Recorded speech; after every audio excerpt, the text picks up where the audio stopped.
จะทำให้จิตของเราที่จะไปทำงานในวันนี้เนาะเป็นจิตที่มีความเข้มแข็งเป็นจิตที่มีความพร้อมในการที่จะต่อสู้การงานต่อไปเอาละเนิ่ไหว้พระกราบพระพร้อมกันก่อน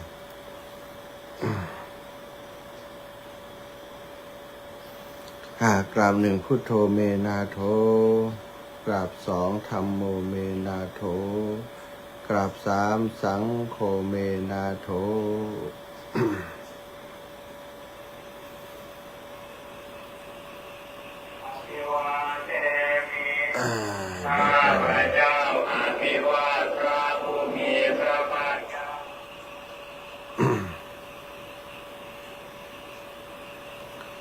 อะระหัง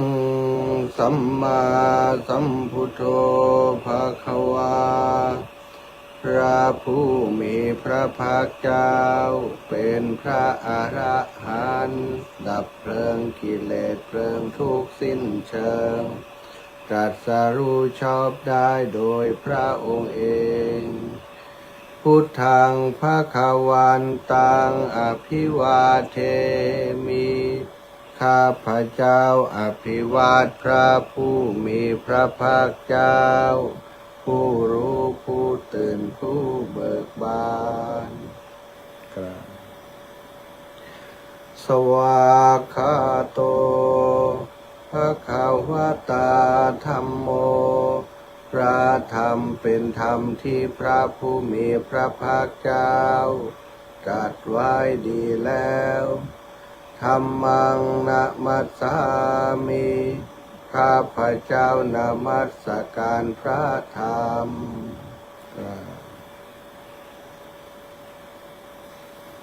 สุปฏิปันโนภะคะวะโตสาวกสังโฆพระสงฆ์สาวกของพระผู้มีพระภาคเจ้าปฏิบัติดีแล้วสังฆังนะมามิข้าพเจ้านอบน้อมพระสงฆ์หันธรรมยังพุทธัสสะภะคะวะโตปุพพภาคณมกรังกโรมะเสนะโมตัสสะภะคะวะโตขอนอบน้อมแด่พระผู้มีพระภาคเจ้าพระองค์นั้นอะระหะโตซึ่งเป็นผู้ไกลจากกิเลสสัมมาสัมพุทธัสสะตรัสรู้ชอบได้โดยพระองค์เองนะโมตัสสะภะคะวะโตขอนอบน้อมแด่พระผู้มีพระภาคเจ้าพระองค์นั้นอะระหะโตซึ่งเป็นผู้ไกลจากกิเลสสัมมาสัมพุทธัสสะตรัสรู้ชอบได้โดยพระองค์เองนะโมตัสสะภะคะวะโตขอนอบน้อมแด่พระผู้มีพระภาคเจ้าพระองค์นั้นอะระหะโตซึ่งเป็นผู้ไกลจากกิเลสสัมมาสัมพุทธัสสะตรัสรู้ชอบได้โดยพระองค์เองนะโมตัสสะภะคะวะโตขอนอบน้อมแด่พระผู้มีพระภาคเจ้าหันธรรมยังพุทธาภิทุติงกโรมะเสโยโสตถาคโตพระตถาคตเจ้านั้นพระองค์ใดอรหังเป็นผู้ไกลจากกิเลสสัมมาสัมพุทโธเป็นผู้ตรัสรู้ชอบได้โดยพระองค์เองวิชชาจารณะสัมปันโนเป็นผู้ถึงพร้อมด้วยวิชชาและจารณะสุขโตเป็นผู้ไปแล้วด้วยดีโลกวิทูเป็นผู้รู้โลกอย่างแจ่มแจ้งอนุตตโรปุริสธรรมสารถี เป็นผู้สามารถฝึกบุรุษที่สมควรฝึกได้อย่างไม่มีใครยิ่งกว่าสัทธาเทวมนุษย์สานังเป็นครูผู้สอนของเทวดาและมนุษย์ทั้งหลายพุทโธเป็นผู้รู้ผู้ตื่นผู้เบิกบานด้วยธรรมภควาเป็นผู้มีความจำเริญจำแนกธรรมสั่งสอนสัตว์โยอิมังโลกังสเทวกังสัมมาระกังสัพพรหมกังสัตสะมณพรหมนิงปะชังสเทวมนุษย์สังสยังอภิญญาสัจฉิกัตวาปเวเทสีพระผู้มีพระภาคเจ้าพระองค์ใดได้ทรงทำความดับทุกข์ให้แจ้งด้วยพระปัญญาอันยิ่งเองแล้วทรงสอนโลกนี้พร้อมทั้งเทวดามารพรหมและหมู่สัตว์พร้อมทั้งสมณพราหมณ์พร้อมทั้งเทวดาและมนุษย์ให้รู้ตามโยธัมมังเทเสสีพระผู้มีพระภาคเจ้าพระองค์ใดทรงแสดงธรรมแล้วอาทิกัลยาณังไพเราะในเบื้องต้นมัชเชกัลยาณังไพเราะในท่ามกลางปริโยสานะกัลยาณังไพเราะในที่สุดสัทธังสัพพยัญชนะเกวราปริปุณังปริสุทธังพรหมจาริยังปกาเสสีทรงประกาศพรหมจรรย์คือแบบแห่งการปฏิบัติอันประเสริฐบริสุทธิ์บริบูรณ์สิ้นเชิงพร้อมทางอัฏฐะพร้อมทางพยัญชนะตะมหังภควันตังอภิปูชยามิข้าพเจ้าบูชาอย่างยิ่งเฉพาะพระผู้มีพระภาคเจ้าพระองค์นั้นตะมหังภควันตังศิรสานะมามิข้าพเจ้านอบน้อมพระผู้มีพระภาคเจ้าพระองค์นั้นด้วยเสียงกล่าว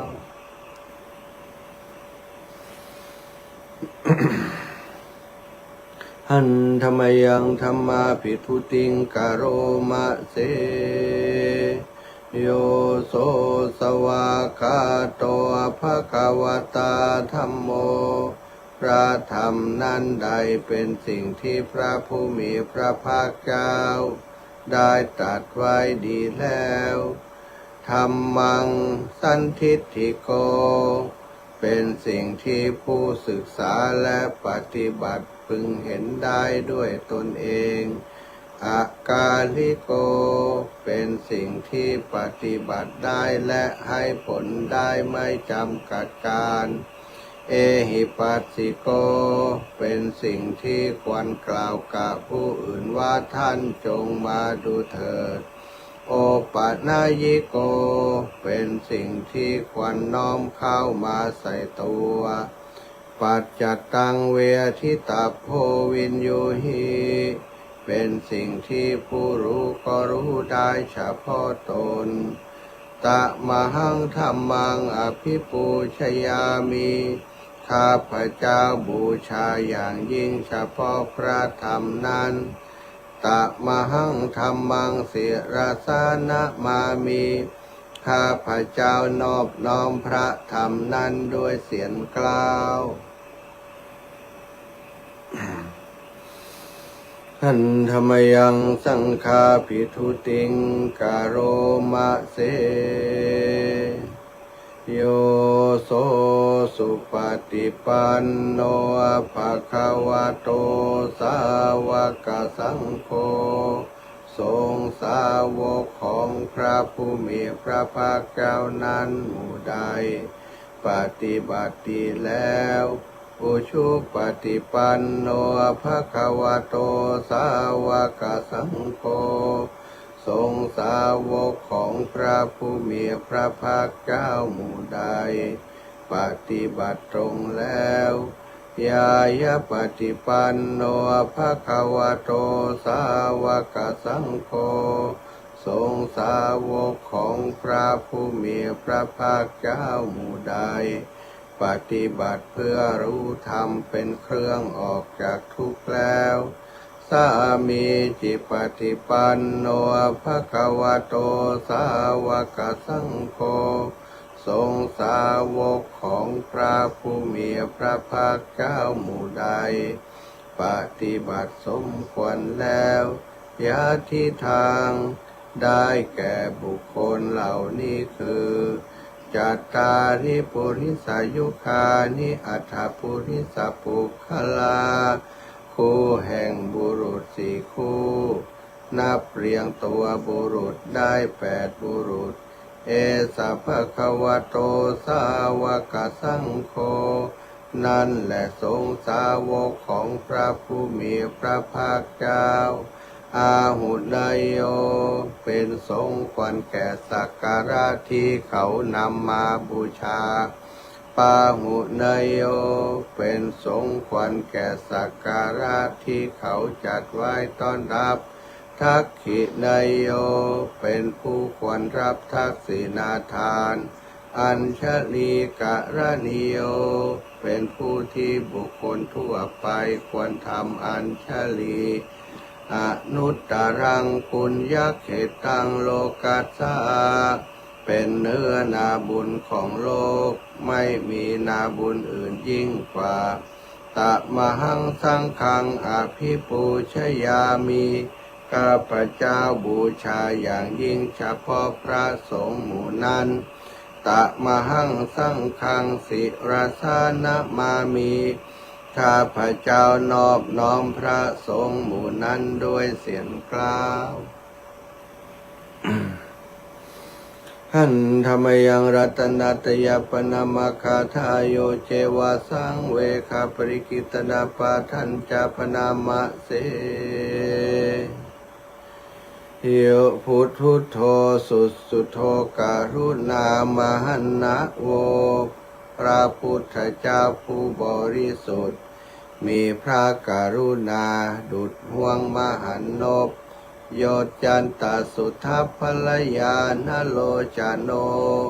พระองค์ใดมีตาคือยานอันประเสริฐหมดจดถึงที่สุดโลกัสสะปะปูปะกิเลสคาตโกเป็นผู้ฆ่าเสียซึ่งบาปและอุปกิเลสของโลกวันทามิพุทธังอหมาทะเรนตังข้าพเจ้าไหว้พระพุทธเจ้าพระองค์นั้นโดยใจเคารพเอื้อเฟื้อธัมโมปะทิโปวิยตัสสะสัทธุโนพระธรรมของพระศาสดาสว่างรุ่งเรืองเปรียบดวงประทีปโยมัคคปากามัตตเพทพินนโกจำแนกประเภทคือมรรคผลนิพพานส่วนใดโลกุตตโรโยจัตตทัฏฐะทีปโนซึ่งเป็นตัวโลกุตตระและส่วนใดที่ชี้แนวแห่งโลกุตตระนั้นวันทามิธัมมังอหมาทะเรนตังข้าพเจ้าไหว้พระธรรมนั้นโดยใจเคารพเอื้อเฟื้อสังโฆสุเขตาพยติเขตาสันหิโตพระสงฆ์เป็นนาบุญอันยิ่งใหญ่กว่านาบุญอันดีทั้งหลายโยทิทาสันโตสุขตานุโพธโกเป็นผู้เห็นพระนิพพานตรัสรู้ตามพระสุคตหมู่ใด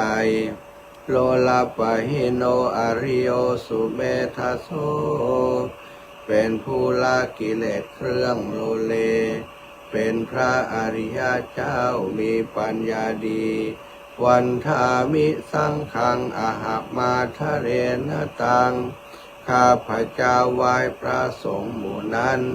โดยใจเคารพเอื้อเฟื้ออิเจวะเมกันตะพิปูชนัยยกังวัตถุตยังวันทยตาภิสังขตัง ปุญญังมยายังมาสัพพุปัทถวามาโหนตุเวตัสสะปะภาวสิทธิยาบุญใดที่ข้าพเจ้าผู้ว่าอยู่ซึ่งวัตถุสามคือพระรัตนตรัย อันควรบูชายิ่งโดยส่วนเดียวได้กระทำแล้วเป็นอย่างยิ่งเช่นนี้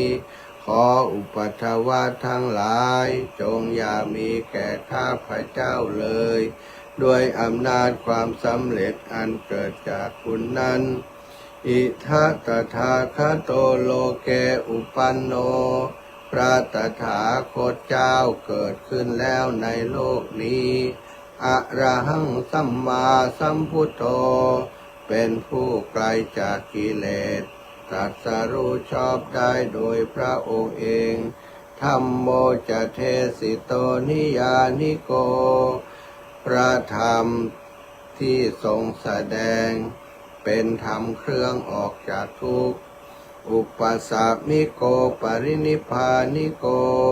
เป็นเครื่องสงบกิเลสเป็นไปเพื่อปรินิพพานสัมโพธคามีสุขตัปปเวทิโตเป็นไปเพื่อความรู้พร้อมเป็นธรรมที่พระสุคตประกาศมะยันตังธัมมังสุตตวาเอวังชนามาพวกเราเมื่อได้ฟังธรรมนั้นแล้วจึงได้รู้อย่างนี้ว่าชาติปิทุกขาแม้ความเกิดก็เป็นทุกข์ชราปิทุกขาแม้ความแก่ก็เป็นทุกข์มรณะปิทุกขัง แม้ความตายก็เป็นทุกข์โสกปริเทวทุกขโทมนัสสุปายาสาปิทุกขาแม้ความโศกความรำไรรำพันความไม่สบายกายความไม่สบายใจความคับแค้นใจก็เป็นทุกข์อัปปิเยหิสัมปโยโคทุกโขความประสบกับสิ่งไม่เป็นที่รักที่พอใจก็เป็นทุกข์ปิเยหิวิปโยโคทุกโขความพลาดพลาดจากสิ่งเป็นที่รักที่พอใจก็เป็นทุกข์ยัมปิชังนรภัตติตัมปิทุกขังมีความปรารถนาสิ่งใดไม่ได้สิ่งนั้นก็เป็นทุกข์สังขิเตนะปัจจุปทานาขันธาทุกขาว่าโดยย่ออุปาทานขันธ์ทั้งห้าเป็นตัวทุกข์เสยที่ทางได้แก่สิ่งเหล่านี้คือรูปูปาทานขันโธขันธ์อันเป็นที่ตั้งแห่งความยึดมั่นคือรูปเวทนูปาทานขันโธขันธ์อันเป็นที่ตั้งแห่งความยึดมั่นคือเวทนาสัญญูปาทานขันโธขันธ์อันเป็นที่ตั้งแห่งความยึดมั่นคือสัญญาสังขารูปาทานขันโธขันธ์อันเป็นที่ตั้งแห่งความยึดมั่นคือสังขารวิญญาณูปาทานขันโธขันธ์อันเป็นที่ตั้งแห่งความยึดมั่นคือวิญญาณเยสังปริญญายาเพื่อให้สาวกทั้งหลายกำหนดรอบรู้อุปาทานขันธ์เหล่านี้เองทระมโนโสภควาจึงพระผู้มีพระภาคเจ้านั้นเมื่อยังทรงพระชนอยู่เอวังภะหุลังสาวเกวิเนติย่อมทรงแนะนำสาวกทั้งหลายเช่นนี้เป็นส่วนมากเอวังภาคาจะปนัสสะภะคะวะโตสาวเกสุอนุสาสนีภะหุลาปวัตติอันหนึ่งคำสั่งสอนของพระผู้มีพระภาคเจ้านั้นย่อมเป็นไปในสาวกทั้งหลายส่วนมากมีส่วนคือการจำแนกอย่างนี้ว่ารูปังอนิจจังรูปไม่เที่ยง เวทนาอนิจจาเวทนาไม่เที่ยงสัญญาอนิจจาสัญญาไม่เที่ยงสังขาราอนิจจาสังขารไม่เที่ยงวิญญาณังอนิจจังวิญญาณไม่เที่ยงรูปังอนัตตารูปไม่ใช่ตัวตนเวทนาอนัตตาเวทนาไม่ใช่ตัวตนสัญญาอนัตตาสัญญาไม่ใช่ตัวตนสังขาราอนัตตาสังขารทั้งหลายไม่ใช่ตัวตนวิญญาณังอนัตตาวิญญาณไม่ใช่ตัวตนสัพเพสังขาราอนิจจาสังขารทั้งหลายทั้งปวงไม่เที่ยงสัพเพธัมมาอนัตตาติธรรมทั้งหลายทั้งปวงไม่ใช่ตัวตนดังนี้แต่ไม่ยังโอตินามหาพวกเราทั้งหลายเป็นผู้ถูกครอบงำแล้วชาติยาโดยความเกิดชรามรณะนาโดยความแก่และความตายโสเกหิปริเทเวหิทุเขหิโทมนัสเสหิอุปายาเสเอหิโดยความโศกความร่ำไรรำพันความไม่สบายกายความไม่สบายใจความคับแค้นใจทั้งหลายทุกโคตินนาเป็นผู้ถูกความทุกข์อย่างเอาแล้วทุกขปะเรตาเป็นผู้มีความทุกข์เป็นเบื้องหน้าแล้ว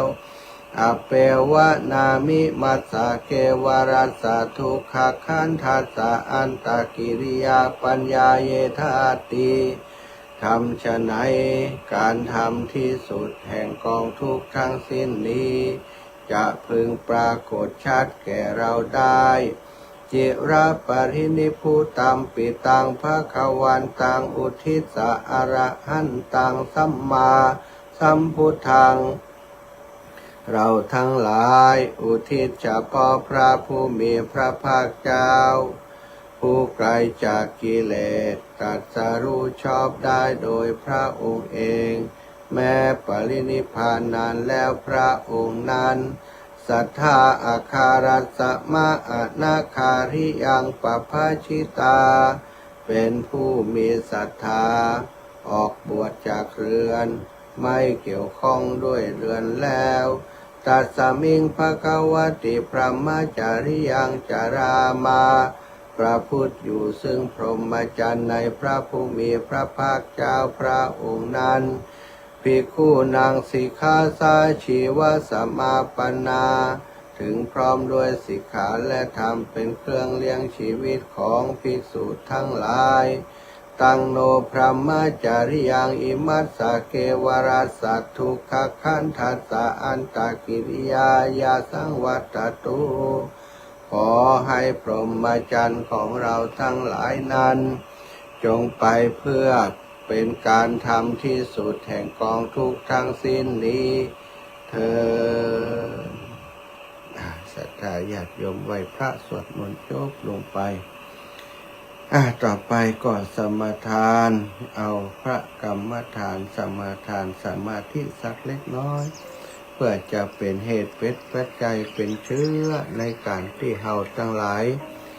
จะได้นำไปอุทิศถวายแก่สรรพสัตว์ทั้งหลายเป็นการแผ่เมตตาให้กับสรรพสัตว์ทั้งหลายนั้นสาธุอุกาสะอุกาสะณโอกาสบัดนี้ข้าพเจ้าทั้งหลายขอสมทานซึ่งพระกรรมฐานขอขณิกะสมาธิอุปจารสมาธิอัปปนาสมาธิและวิปัสสนาญาณจุงบังเกิดมีในขันธสันดานของข้าพเจ้าข้าพเจ้าจะตั้งสติไว้ ที่ลมหายใจเข้าออกลมหายใจเข้ารู้ลมหายใจออกรู้3 หนและ7 หน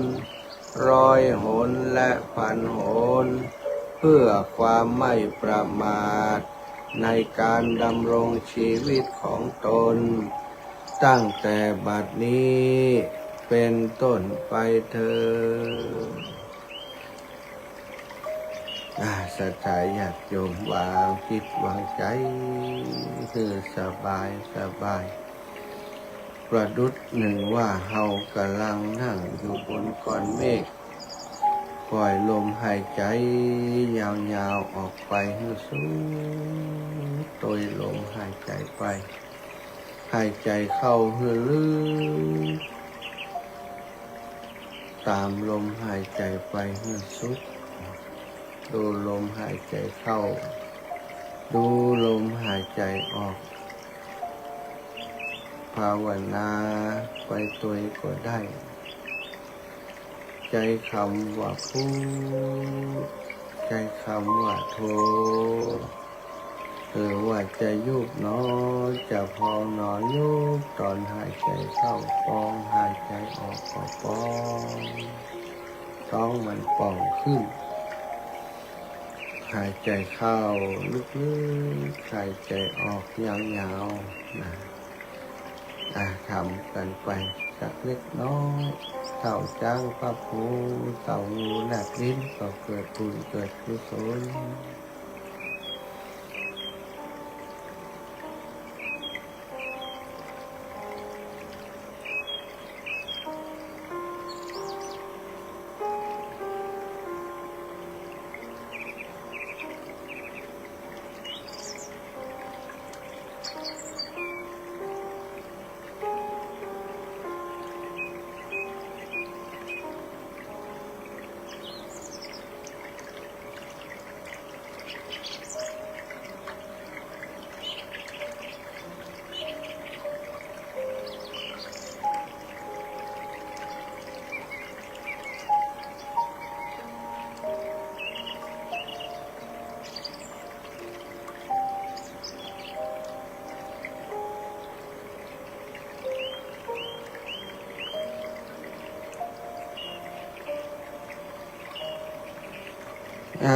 พอสมควรแก่เวลาใครจะปฏิบัติต่อก็สามารถทำต่อไปได้เนอะคนที่จะปรงวางก็ปรงวางได้แล้วข้าพเจ้าขอตั้งจิตอธิษฐานด้วยอำนาจแห่งบุญกุศลที่ข้าพเจ้าได้บำเพ็ญแล้วนี้จงเป็นพลวะปัจจัยเป็นนิสัยตามส่งให้มีความสุขความเจริญและเกิดปัญญาญาณทั้งชาตินี้ชาติหน้าตลอดชาติอย่างยิ่งจนถึงความพ้นทุกข์คือพระนิพพานในอนาคตการโน้นเถิดข้าพเจ้าขอตั้งจิตอุทิศผลบุญกุศลนี้แผ่ไปให้ไพศาลถึงมารดาบิดาครูอาจารย์ทั้งลูกหลานญาติมิตรสนิทกันทั้งคนเคยร่วมงานการทั้งหลายขอให้ได้กุศลผลของฉันทั้งเจ้ากรรมนายเวรและเทวันขอให้ท่านได้กุศลผลนี้เถิดอิตังตานากัมมังนิพพานาปัจจโยโหนตุโนนิจจังอิตังศีลกัมมังนิพพานาปัจจโยโหนตุโนนิจจังอิตังภ ภาวนากัมมังนิปปานาปัจจโยโหนตุโนดิจังยังกินจิกุสาลังกัตตพังกัมมังสัพเพหิกาเตหิกาตังปุญญังโนอะนุโมทันตุสุนันตุโพนโตเยเตวะอัสสามิงทาเนอาทิคาตาทิคายุกาสัทธาหุนตุสัพพะสัตตานางสุขีอัตตานางปาริหารันตุมาตาปิตาสุขิตาหุนตุทุกขาปะมุนจันตุสัพเพอายาตากาสุขิตาหุนตุทุกขาปะมุนจันตุสัพเพ ปิสาสัพเพยะขาสัพเพเปตาสุขิตาโหนตุทุกขาปะมุนจันตุสัพเพปิสาสัพเพนักขัตตาสุขิตาโหนตุทุกขาปะมุนจันตุสัพเพเทวาสุขิตาโหนตุทุกขาปะมุนจันตุสัพเพอาจาริโยปัจฉายาสุขิตาโหนตุทุกขาปะมุนจันตุสัพพะสัมปัตตินังสามิชันตุโวสัจจะจบสิ้นสำหรับการทำวัดสวดมนต์เจ้าแบบแปรเนาะแบบฉบับของสวนโมกลาพระเจ้าแห่งกรรมตามหลักการของการไหว้พระเนื้ออะระหังสัมมาสัมพุทโธภะคะวาพุทธังภะคะวันตังอะภิวาเทมิ สวากขาโตภะคะวะตาธัมโมธัมมังนะมัสสามิกราสุปฏิปันโนภะคะวะโตสาวกสังโฆสังฆังนะมามิกราสัทธาสัตธุชนคนดีตั้งหลายโยมพ่อโยมแม่โยมพี่โยมน้องตั้งหลายติดตามรับฟังรายการสารธรรมยามเจ้าวันนี้จัดรายการที่ไหนแห่เหมาะอาจารย์นะพูดเตือจะมืดสักน้อยสำหรับคนที่คนดูตั้งไลฟ์สดนะวันนี้มาจัดรายการอยู่ที่วัดฝายหินสถานีส่งสถานีวิทยุ 104.50 เมกะเฮิรตซ์ วัดฝายหินของท่านอาจารย์พระครูอภิวัตพระครูสมุวิสุวัฒน์วรกิจโจสมปานเจ้าอาวาสผอ.คลื่นสถานีวิทยุเพื่อการศึกษาศาสนาวัฒนธรรมวัดฝายหินก็ได้เดินทางปีกย้อนกลับมาตังเมืองเชียงใหม่สถานหลังจากที่ไปเดินทุดงอยู่ที่เมืองน่านของเฮาหลายมื้อหลายวันแต่ยังบอกคบบอกเขวดเตื้อศรัทธาญาติโยมจะหาเวลาย้อนกลับไปแอวไปหาในช่วงเวลาอื่นๆอาจจะเป็นช่วงฤดูหนาวอาจจะเป็นช่วงก่อนที่ฝนจะตกนะก่อนจะเข้าพรรษาวันเวลาใดที่พอจะมีเวลาสัก10 วัน20 วันก็จะไปแสวงบุญไปแอวที่เมืองน่านนั่งรถไปถึงเมืองน่านพุ่นก็ไปเดินไปหั่นไปนี่ไปพ่อเดินทุดงไปดูสิ่งที่น่าสนใจของเมืองน่านเนาะยังมีหลายแห่งพื้นที่หลายตำบลหลายอำเภอที่ยังไปบ่ถึงสถานไปเที่ยวนี้ได้สักกลุ่มนะกันเนาะ พี่น้องต่างเมืองน่านเนอะโยมน้องดานุภาโยมคุณโยมดานุภาคุณโยมธนากรอยู่บ้านเสนียนก็ท่านอาจารย์อยากจะให้มาอาจารย์ไปนอนประจ้าเสนียน 2 คนเพิ่นบ่ฮู้หลายคนเนาะที่ฟังรายการอยู่ติดเสนียนก็ยังบ่ฮู้ว่าอาตมาไปนอนเพราะอาตมาเองก็บ่ฮู้ว่าศรัทธาเพิ่นฟังอยู่ทางนั้นเยอะก็เลยบ่ได้แจ้งบอกไปเพิ่นบ่โทรมาพออาตมาบ่ได้อยู่ในพื้นที่ได้อุจจาถึงพ่อครูดำรงคุณแม่วิไล ที่เปิ่นไปหาที่บ้านกอดแก้วเนาะโยมเปิ่นเป็นลูกศิษย์ของพ่อครูดำรงครูบาอาจารย์ที่เมืองน่านตอนนี้80ปลายแล้วศรัทธาญาติโยม80ก็ว่า90แล้วเนาะก่อน8กับ9เนี่ยนะอายุสูงและอายุนักแล้วปอครูเปิ่นสอนที่โรงเรียนท่านนายโยมก็เลยโทรไปเจ้าเป็นลูกศิษย์ของปอครูดำรงอยู่บ้านเสนียนเสนียนเขาไปนอนปัจจานแล้วไม่ได้ปะกันสักคำเนาะโดยส่วนใหญ่ที่ศรัทธาที่โทรมาอาตมาภาพก็ได้ไปพบปะเป็นส่วนใหญ่แล้วศรัทธาญาติโยม มีหลายท่านหลายคนบักเคยหันหน้าคาดตากันกำเตือได้ไปหันเนี่ยตอนที่ไปเมืองน่านนะเดี๋ยวชั่วโมงที่2ค่อยว่ากัน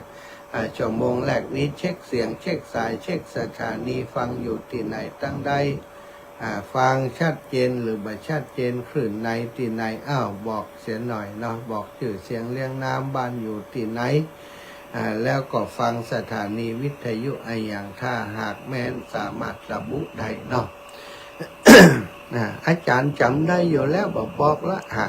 อาจารย์จำได้แต่คนฟังคนจำมาได้เปิ่นบ่ฮู้และอีกอย่างนี้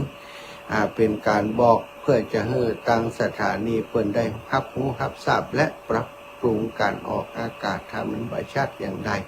ถ้ามันชัดก็เท่ากับว่าได้ขอบคุณเจ้าของสถานีไปในตัวอีปออีแมททั้งหลาย0808844173 หลายท่านหลายคนตื่นขึ้นมาแล้วเนาะได้ดูตังไลฟ์สดได้ทักทายมาตังไลฟ์สดหลายท่านหลายคนโยมน้องสมจิตอินทรวิจิตก็ฟังจากทางเฟซบุ๊ก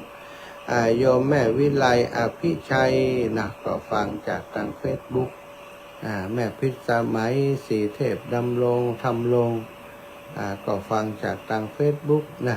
ฟังกันรวงทองเขียวคำก็ฟังจากทางเฟซบุ๊กสาธุอนุโมทนาบุญอาจารย์ใหญ่มาแล้วตุลุงถวายความเคารพครับรายการไม่หนาวแล้วอาจารย์ครับผมจ้าเจนแจ๋วแจ๋วเอาเลยแจ๋วแววเลยละจะออกกับที่แจ๋วแววแจ๋วแววจะไปบิณฑบาตแล้วเหรอ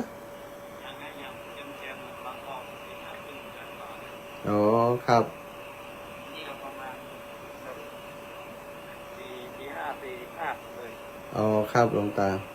วัดการครับสาธุครับ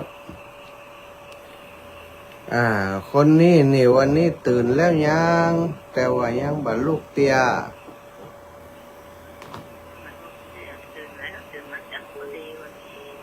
จับพอดีบรรลุแค่เดียว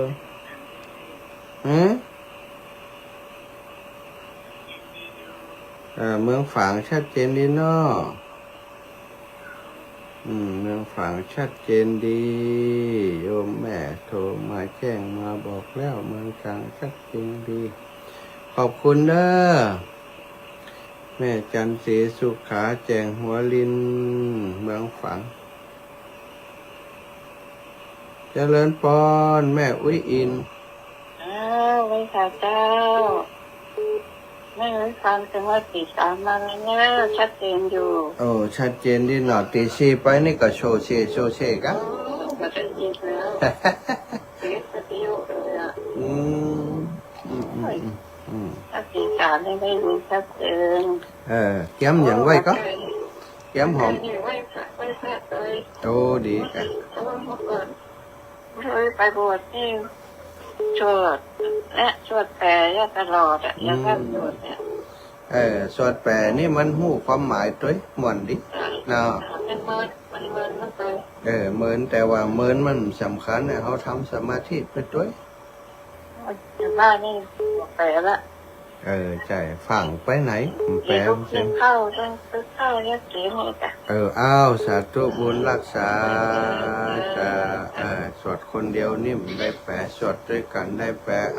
คนพี่น้องหนองห้าเจริญปอนสาธุเจ้าแม่ฟังอยู่สาธุสัพพะสามละกว่างอีก ทางโชคดีนะเจ้า เจ้าฟังอยู่ชัดเจนดีกะ ชัดเจนเจ้า บ้าน เดี๋ยวดูอยู่เชียงใหม่เนาะ อยู่เชียงใหม่เจ้า เดี๋ยวจะเดินทางเชียงใหม่ไปสันทรายไปเมืองพะเล่า แต่จะมาบ้านเขาไม่ได้นะ 11 ถึงพุ่น12ไปบินถ้าบาทจัดการขันเข้าก็เตรียมดีๆเนอะ วันที่12แหละ 12เจ้าอืม เจ้า เจ้า12บ่ายนี้เปิ่นจัดการพระป่าที่วัดบรรพตเนอะไปจะร่วมกันพี่น้องลำปางปะกันเนอะ เจ้า จะมีดนตรีพื้นเมียงต้อนรับด้วยนะเออ วันที่12นะแม่ของแม่ก็จะเตรียมนิมนต์มาที่บ้านแม่นาคท่านก็จะตายทางเขาด้วย รวมกันได้เจ้าอ้าวโอเคเนอะ เจ้าจ้ะ สาธุค่ะแม่นิตยา เจ้า โอ้พี่น้องเจะซ่อนดินดำนึกว่าลืมกันไปแล้วจ้าแม่คำนวณนี่เนี่ย พี่ตามตลอดแต่มารู้ใจ ว่าจะส่งเบอร์โทรศัพท์ไปให้กำคนเนี่ย พี่ตามตลอดอะอยู่ที่ห้านั่น อีแม่สบายดีเนาะ สบายดีกับจะอ่านทำดีนะฉันก็สบายอะไรอ่ะ ให้มันดีให้กลมให้ หายกับหายดีกับดีเขาหายได้แต่กับหาย พอดีดีแล้วเนอะเจ้าพระเจ้าในกันทั้งหมดเจ้าม้วนดีเจ้า ว่าด้วยกันไปเนาะวันที่12นี่อัน13กันเนาะเปิ่นจัดการพระป่าที่อันโรงเรียนถุงโป่งถ้ามีโอกาสไปเอลเดอร์13มิษา13ตันพระป่าให้โรงเรียนครับอัน14นี่เขาจัดการพระป่าของเมนเขาจะไป13เดี๋ยวพอกันเนาะ เจ้าโยมแม่ถ้าว่างกับไปเอล มันใจยุ่งเหรอจะมาใจถ้าเราอ่อนมากก็จบเขาเนาะต้องอยู่ดูแลเขา เจ้า สาธุเจ้า สาธุ ก็พี่น้องเมืองน่านนี่นึกว่าลืมกันแล้วนี่ แม่สมฤทธิ์ เจ้าละเจ้า แม่เลี้ยงสมฤทธิ์บ้านม่วง เป็นแม่เลี้ยง บ้านม่วงอย่างก็บ้านม่วงอย่างก็กล้วยม่วงฮะ บ้านห้วยม่วงเจ้า บ้านห้วยม่วง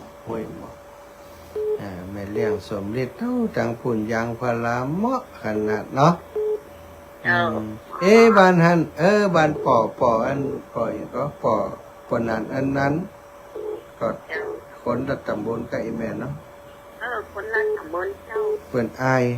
ายนาไลอีเนาะอายนาไลเนาะอีแม่บ้านใหม่กะบ้านป่อนั้นอันนั้นน่ะ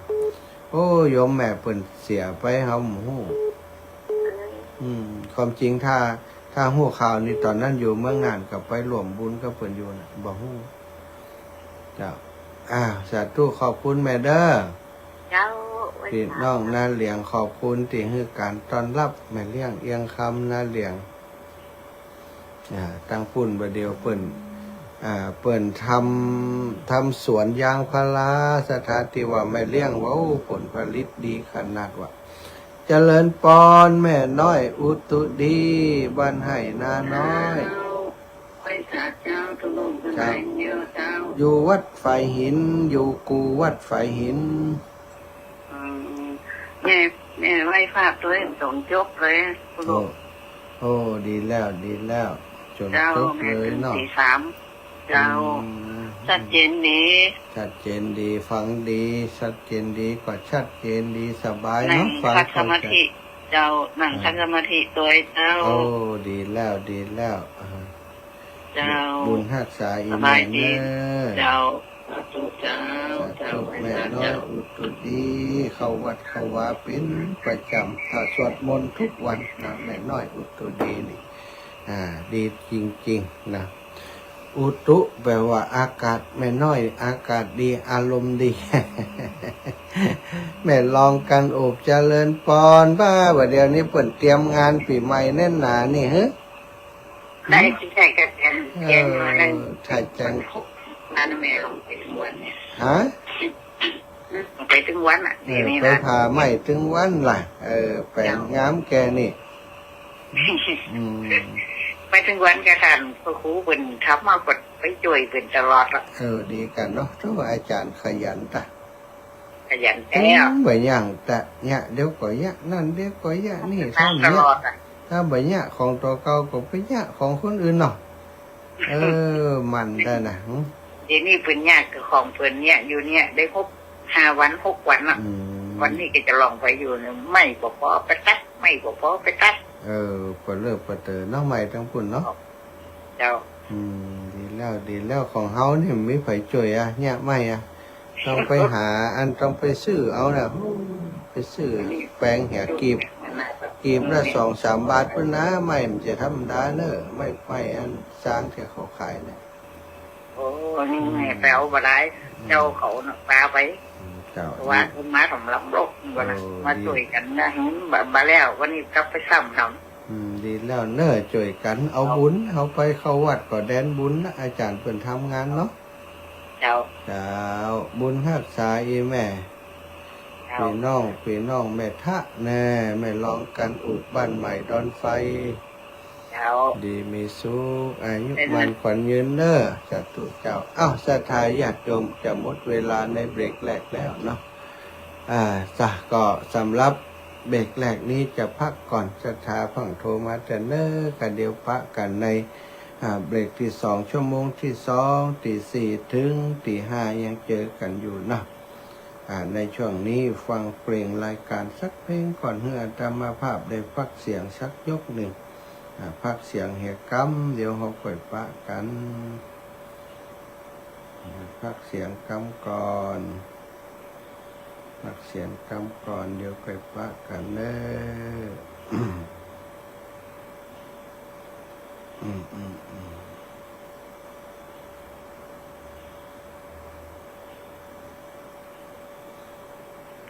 เสียงกรรมก่อน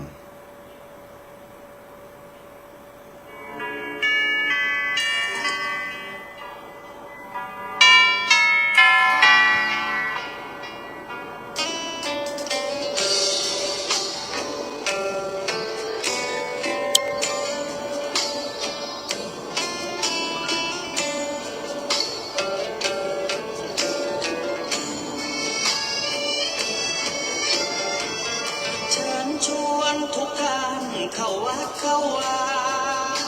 ฟังธรรมะจากหลวงตาเสริมชีวาให้สุขสดใสยึดมั่นหลักธรรมคำสอนไว้ให้ขึ้นใจความดีรีบทำกันไว้หญิงชายอย่าได้นายนี้ เชิญชวนทุกท่านเข้าวัดเข้าวาทำบุญด้วยจิตศรัทธา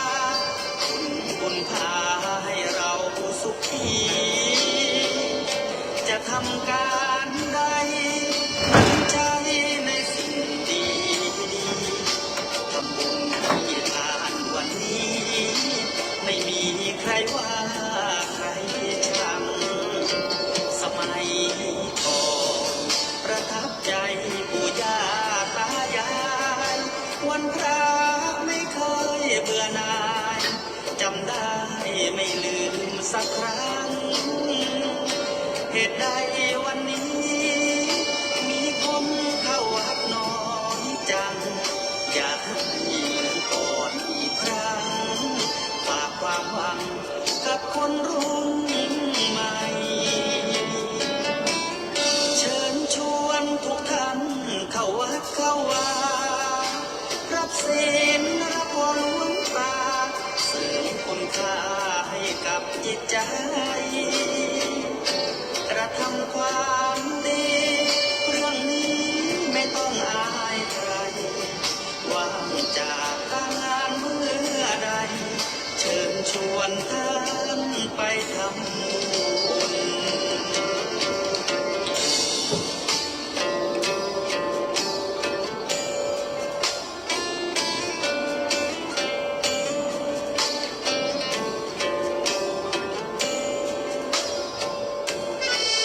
เ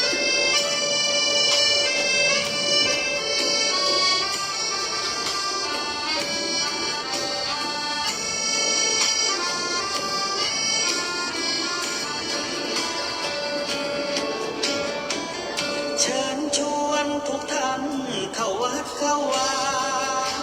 รับศีลรับวรหลวงตาเสริมคุณค่าให้กับจิตใจกระทำความดีเรื่องนี้ไม่ต้องอายใครว่างจากการงานเมื่อใด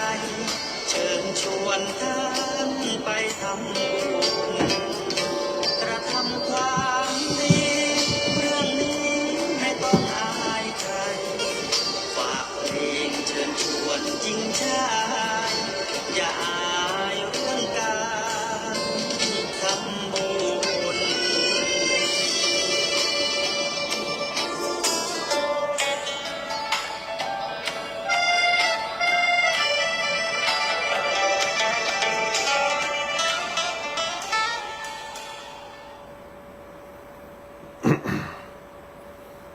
ศรัทธาสาธุชนคนดีทั้งหลายเอาแหมเพลงก็แล้วกันจะได้ผ่อนเสียงหน่อย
ลงไปเนาะเป็นบทเพลงเป็นสาระธรรมอย่างหนึ่งเหมือนกันค่ะ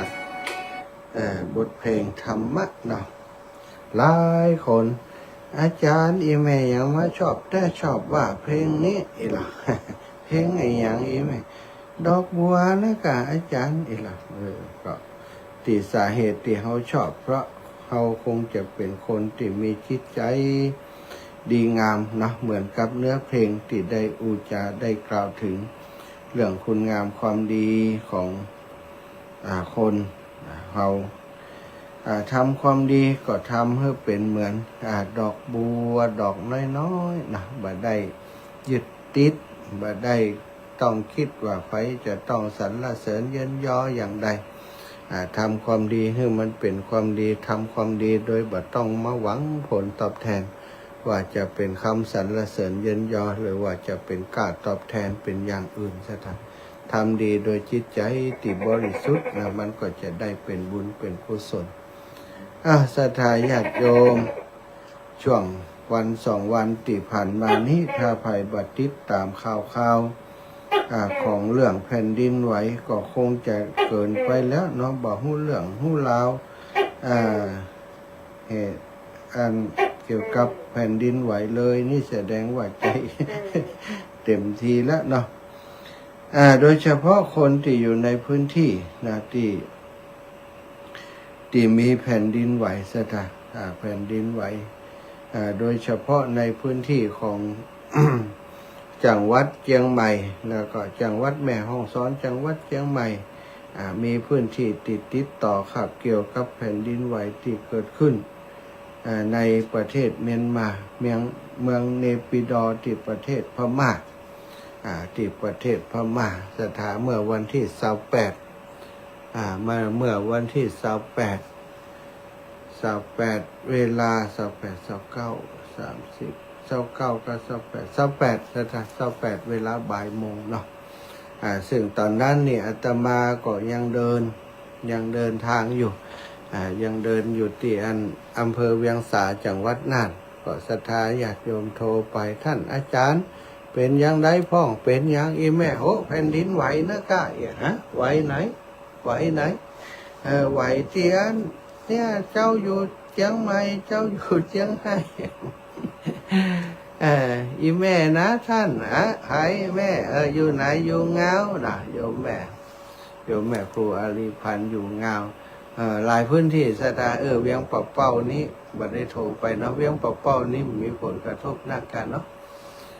ปางตังพะเยาก็มีโทรไปพะเยาเชียงรายเชียงใหม่นะก็หลายคนหลายท่านแม่อุ้ยอินก็โทรไปอีแม่นึกว่าเป็นอีแม่นึกว่าเป็นความดันเป็นเมาหัวเป็นอย่างเงี้ยเนาะบ้านกุยต้นรุ่นอีแม่พ่อจะเต่าดีกำโตกำตังไว้ได้กว่าจะหู้ว่าเป็นแผ่นดินไหวเนาะก็ผ่านไปจะ2-3นี่ละมันรุ่นหันเข้าของเครื่องใจไหวเอ็นตกบลงคงเคงก็ถึงได้หู้ว่าเป็นแผ่นดินไหวศรัทธาญาติโยมส่วนใหญ่คนเฒ่าคนแก่จะนึกอย่างนั้นแต่ว่าเด็กๆนี่นะที่มันได้ฝึกได้เรียนที่สอบสอนที่โรงเรียนมา กองตุนรุนวันหู้แผ่นดินไหวละอ่อนนะที่เขาในคลิปในอย่างนั้นแต่คนเฒ่านี่ส่วนใหญ่เขาจะมีปัญหาเรื่องสุขภาพถ้ามันเป็นอย่างอี้แล้วก็คิดว่าตัวเก่าเมาหัวบางเถื่อเขาอยู่ดีๆบ้านป่วยจนความจริงบ้านบ่ได้ป่วยแต่ตัวเขาป่วยเนาะเมาหัวนั่นนะเมาหัวเวียนหัวมันเป็นได้แต่ที่ผ่านมามันไม่ใช่เวียนหัวมันเป็นเรื่องของ แผ่นดินไหวซะท่าแผ่นดินไหวเรื่องของแผ่นดินไหวนี้ก็เป็นสิ่งที่มีการคาดคะเนนะว่าจะเกิดขึ้นแต่ทีนี้จะระบุชัดเจนมันจะเกิดขึ้นที่ไหนเวลาใดนี้บ่มีไผฮู้เลยนะสถานนักธรณีวิทยานักวิทยาศาสตร์นี่ได้แต่คำนวณคาดหมายคาดคะเนบ่ฮู้วันเวลาที่แน่นอนบ่สามารถจะเตือนได้แล้วก็มันจะเกิดขึ้นตัดใดจุดใดที่ไหนจะต้องระวังอย่างใดนี้บ่มีไผตักเตือนได้แต่ว่าถ้าหันเนาะอย่างเช่นว่าพายุฝนอีกนะสถานถ้า พายุมันก่อตัวขึ้นที่ไหนเนี่ยเปิ้นก็ขาดคะเนขาดคำนวณเส้นทางอย่างได้แล้วก็ค่อนข้างจะแม่นยำตลอดถึงปริมาณฝนแล้วก็สิ่งประชาชนในเขตพื้นที่ใดจะต้องระมัดระวังตัวเพื่อก็สามารถบอกได้แต่แผ่นดินไหวนี่สถามันมืดตึบ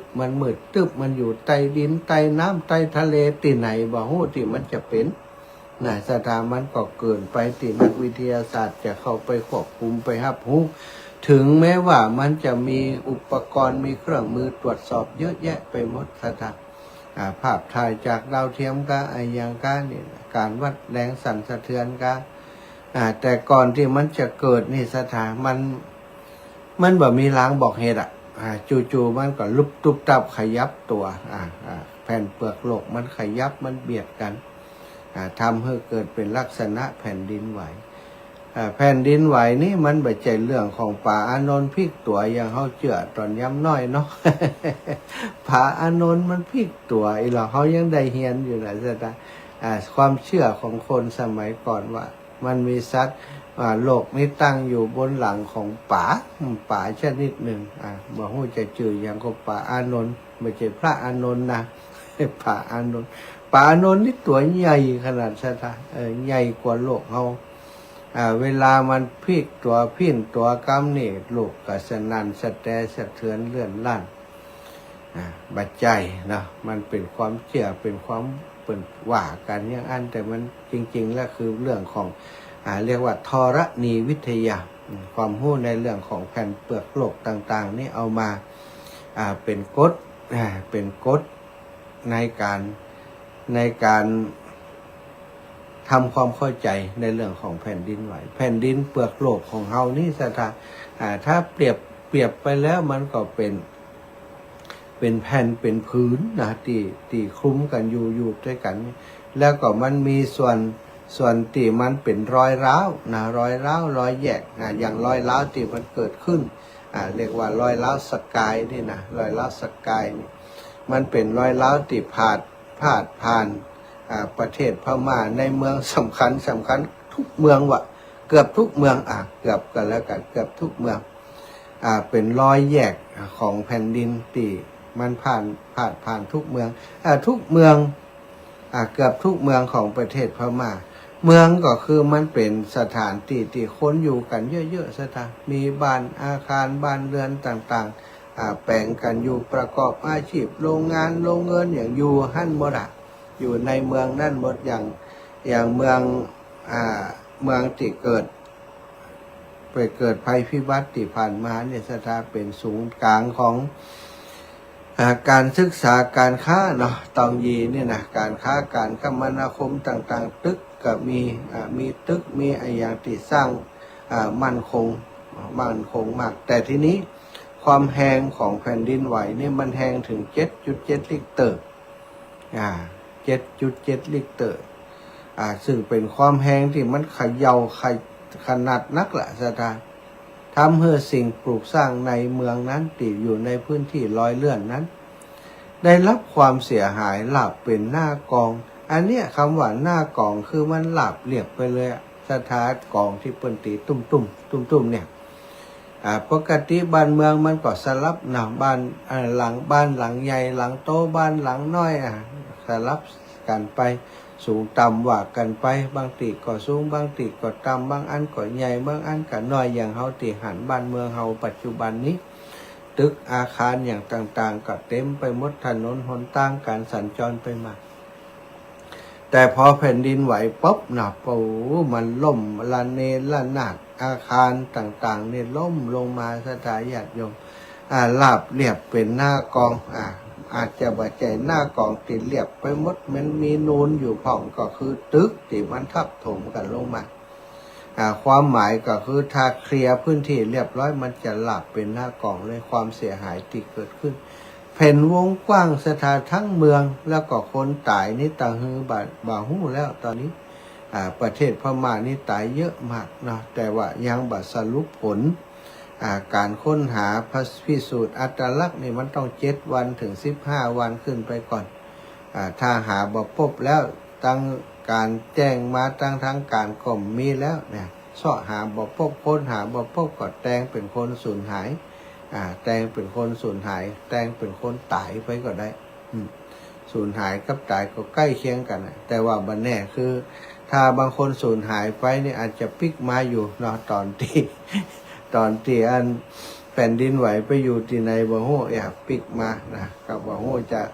จะหลอดสักต่อใดเนาะทางพม่านี่นะตายหนักแล้วก็พระสงฆ์องค์สังฆเจ้าตายเป็น80-90 รูปนะที่เป็นไปสอบกันอยู่ที่อาคารหลังหนึ่งแล้วก็บังเอิญแบบแผ่นดินไหวในช่วงนั้นตีนี้รอดก็รอดตีนี้บ่รอดก็เสียชีวิตนะสถานเปิดลงภาพข่าวมาโอ้ก็สลดใจตายนอนกันเลี้ยงแถวกันนะสถานทำมาตายพร้อมกันเนาะในตายพร้อมกันเกิดวันใดเวลาใดกันก็บ่ฮู้นะแต่ว่าตายพร้อมกันในวันเดียวเวลาเดียวกันตึงละอ่อนตึงผู้ใหญ่ตึงสามเณรตึงพระสงฆ์องค์เจ้าตึงแม่ออกสถานพี่น้องประชาชนชาวเมียนมาที่เสียชีวิตเยอะมากเนาะเยอะมากสถานตอนนี้ก็ต้องรับความช่วยเหลือจากต่างประเทศขอความช่วยเหลือจากหน่วยกู้ภัยก็ดีอาวุธอุปกรณ์ต่างๆในการช่วยเหลือผู้ประสบภัยตลอดถึงอาหารการกินสาธารณูปโภคต่างๆติดไปช่วยประเทศพม่าตั้งอินเดียตั้งอย่างพุ่นก็มีผลกระทบนะสถานอินเดียปากีสถานเนปาลเขมรลาวที่อยู่ใกล้เฮาเนี่ยประเทศไทยประเทศพม่าประเทศต่างๆที่สัมผัสได้ถึงแรงสั่นสะเทือนของแผ่นดินไหวครั้งนี้ก็มีหลายประเทศแล้วก็ตะวันนี้ติเกาะสุมาตราก็มีการเกิดแผ่นดินไหวแห่งแล้วก็ห่างจากประเทศไทย400 กิโลเมตรเปิ้นก็กลัวจะมีคลื่นสึนามิมาถึงบ้านเฮาก็เงียบไปก็บ่มีเนาะสถานบ่มีก็ดีหนักหนาถ้ามาแหมเนาะคลื่นสึนามิมาถล่มแหมนี้ต่างกรุงเทพก็เดือดร้อนต่างใต้ต่างตีใกล้ทะเลก็เดือดร้อนก็จะยุ่งยากสำหรับการบริหารจัดการย้อนกลับมาถึงประเทศไทยเฮาสถานญาติโยมตีนักสูตรก็คงจะเป็นอาคารตึกใหญ่สร้างด้วยเงิน 2,000 กว่าล้านสถาน 2,000 กว่าล้านนะตึกใหญ่สร้างยังบ่ได้ใจกำเตื้อยังบ่เสร็จดีกำเตื้อสร้างเมื่อปี63มาแล้วก็ใกล้จะเสร็จแล้วสถานญาติโยมสุดท้ายเป็นสิ่งที่อยู่ติดตาติดใจคนไทยเขาสั่นไปสั่นมาสั่นไปสั่นมายุบลงมาตึงตึกสถาน32 จั่นหรืออย่างนะถ้าจำบ่ผิด32 จั่นหรืออะไรอย่างเนี้ยล้มลงมาเบ๊ะเดียวกล่องเป็นเศษซากปูนเยอะอยู่ตั้งลูกก็ตอนนี้ตั้งรัฐบาลและหน่วยงานวิศวกรตั้งหลายกำลังพิสูจน์ทราบว่าเกิดอะไรอย่างขึ้นแต่สิ่งที่แน่ๆเนี่ยทุจริตนี่มีแน่นอนซะนะถ้าบ่มีการทุจริตนี่เหตุการณ์นี้บ่เกิดขึ้นเพราะอาคารหลังนี้นี่สร้างโดยเงินภาษีถึง 2,100 ล้าน2,100 กว่าล้านต่อท้ายโครงสร้างมันจะต้องมั่นคงแข็งแรงอาตมามองในแง่ดีก็คือว่าถ้ามันสร้างไปแล้วเราคนเข้าไปใช้ประโยชน์ข้าราชการต่างๆไปนั่งทำงานในตึกแห่งนั้นเนี่ยมัน32 จั่นละกี่คนแล้วคนมันจะตายแห่มต่อใดสถานทรัพย์สินที่อยู่ในหันจะเสี่ยงแห่มต่อใดถ้าเกิดเปิดใช้งานแล้วนะเปิดใช้งานแล้วเกิดเหตุการณ์แบบนี้สถานลองพึ่งพออันนี้ก็อินดูคนที่เปิดก่อสร้างหาเจ้ากินข้าวเงินเดือนก็จะเงินรายวันก็ได้กี่ตังค์ไปเสี่ยงชีวิตเนาะเปิดก็คิดว่าจะไปเสี่ยงชีวิตหรอกคิดว่าไปทำงานบ่ได้นี่แหละแต่ได้ไปสั่งเวยกับความมักง่ายของคนที่ออกแบบของคนที่มันคดโกงในวิธีการก่อสร้างต้องคงจะใจคำนี้ละเพราะมันถ้าทำกัน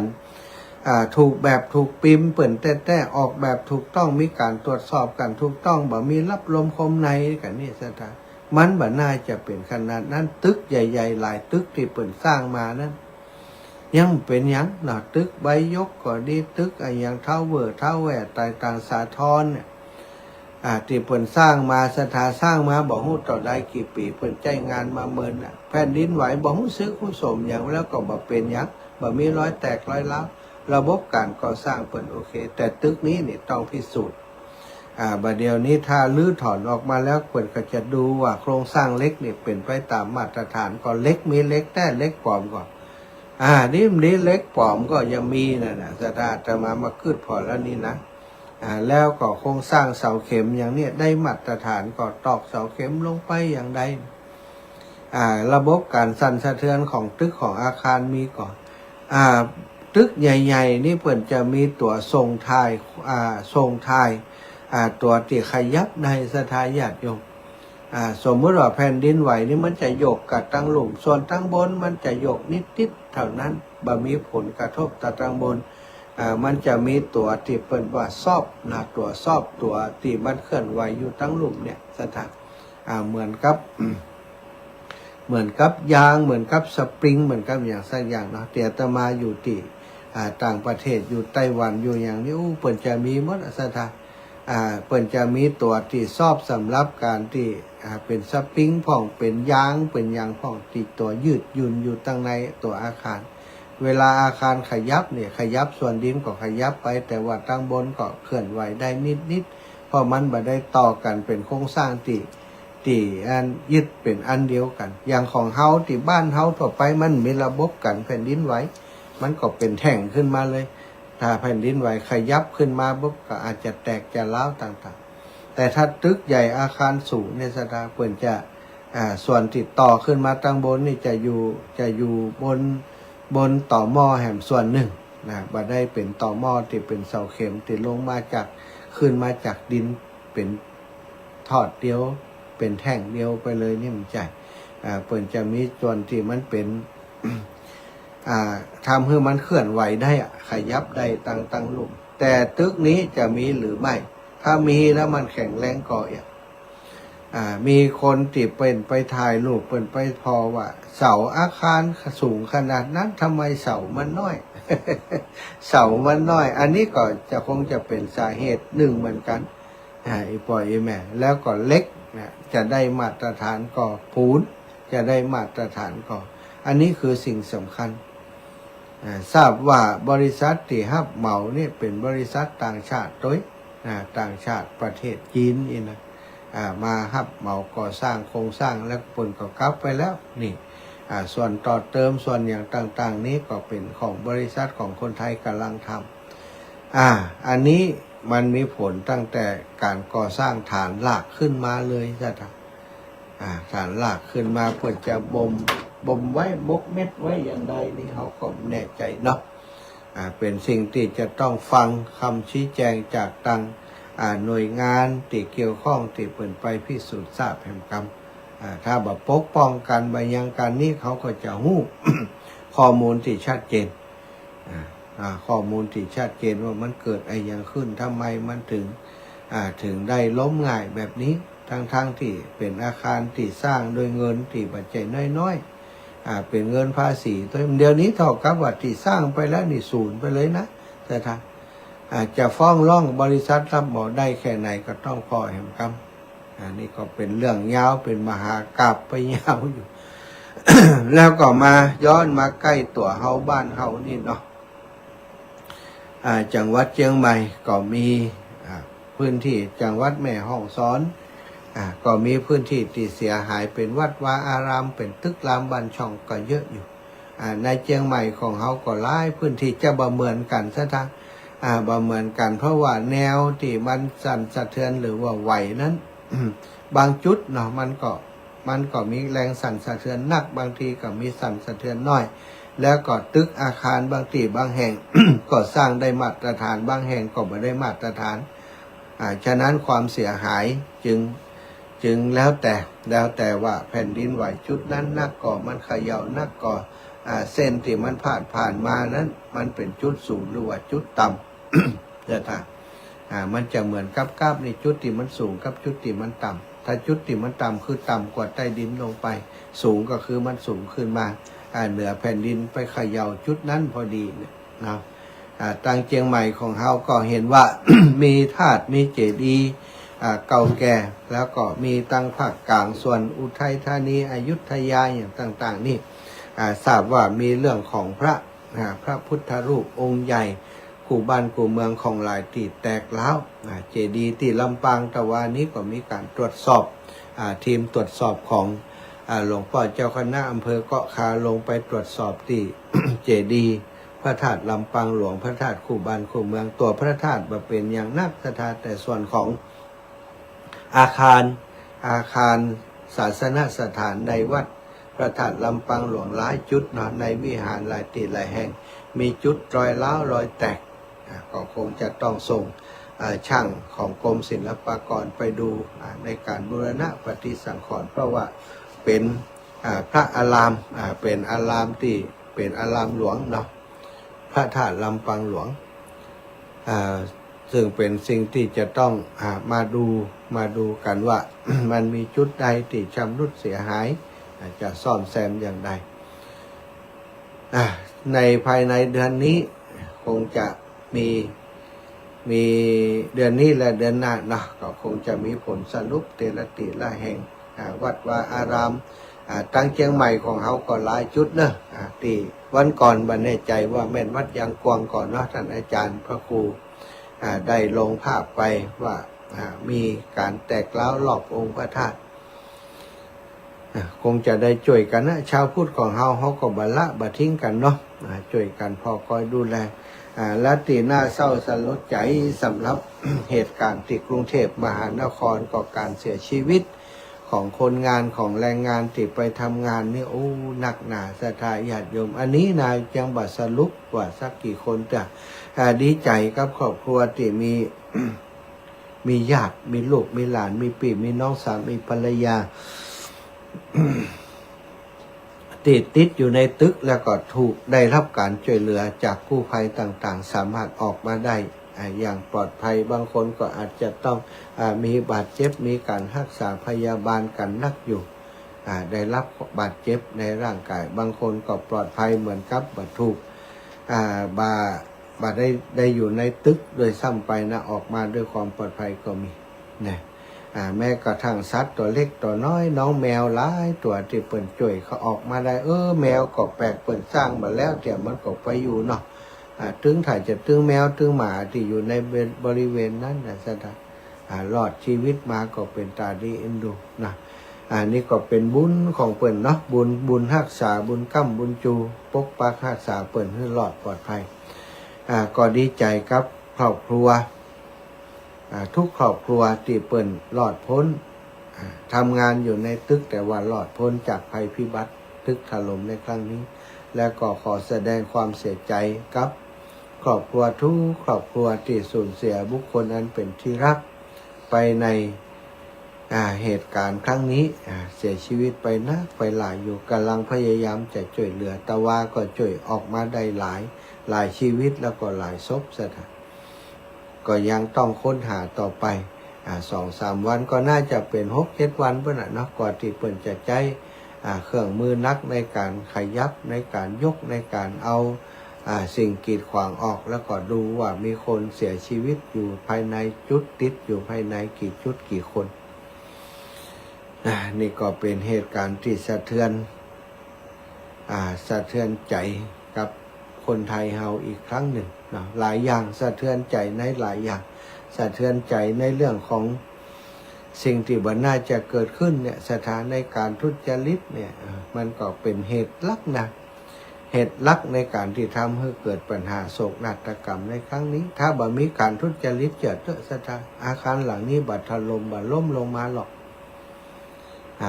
อินดูคนที่ขับเคนอยู่ตั้งบนเนาะถ่ายรูปว่าโอ้แผ่นดินไหวก็เอาไม่ไหวแล้วข้างล่างสุดแล้วลงแล้วท่มลงมาตัวกดล่มลงมาเปิด อันนี้ก็ว่าฮู้แน่ชัดว่าเปิ่นได้เสียชีวิตก่อนแต่อาตมาว่าอยู่สูงขนาดนั้นแล้วก็ล้มลงมาขนาดนั้นจะมีอย่างป้องกันเปิ่นได้ก็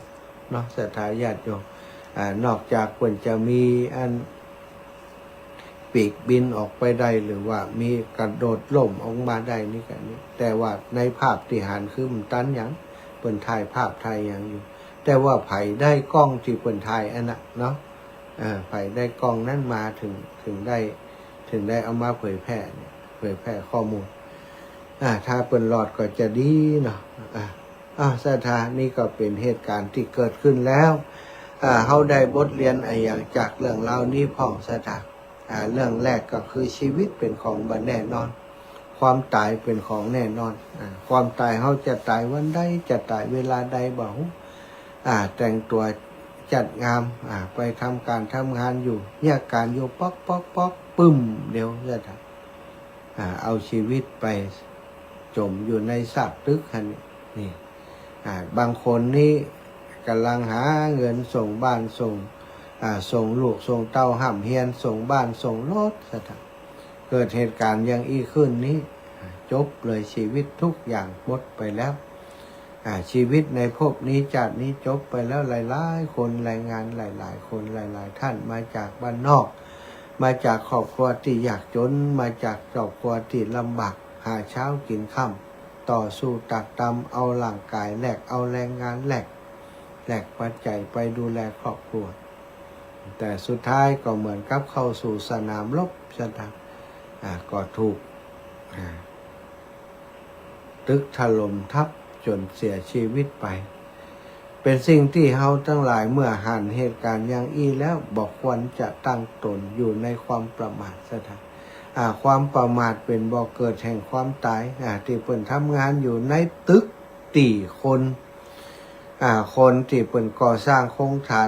สร้างฐานหลักอย่างมาวิศวกรต่างๆอย่างต่างๆทำมาโดยความประมาทเลินเล่อบ่าตรงตามสเปคบ่าตรงตามมาตรฐานของเปิ่นในการก่อสร้างตามวิศวกรเปิ่นได้ออกแบบผิดหรือว่าคุมงานผิดหรือมีการทำงานผิดพลาดหรือบ่มีการตรวจสอบที่ชัดเจนนี่มันทำให้เกิดเหตุการณ์ที่เศร้าสลดขึ้นนี่เกิดเริ่มจากความประมาทเริ่มจากความหันแก่ตัวของคนที่มันทำการก่อสร้างฐานหลักแต่เริ่มต้นเดิมทีมาสถาน พอมันบักแข็งแรงแต่ต้นโดยความประมาทของคนเฮาสุดท้าย